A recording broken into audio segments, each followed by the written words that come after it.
আল্লাহর নবী গো, ওগো বিশ্ব নবী রাহমাতুল লিল আলামিন, আপনি বলেছেন দুনিয়ায় নাকি জান্নাতের বাগান আছে। চিৎকার দিয়ে বলেন আল্লাহু আকবার। ইয়া রাসূলুল্লাহ, ইয়া হাবিবাল্লাহ, আল্লাহর নবী গো, ওগো আল্লাহর নবী, আপনি বলেছেন দুনিয়াতে নাকি জান্নাতের বাগান আছে। জান্নাতের বাগান কই আমরা দেখতে চাই।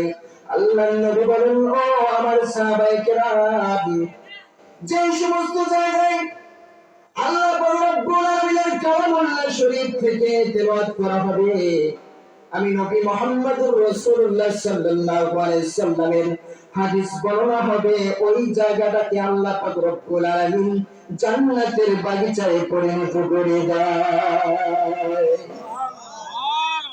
এই জন্য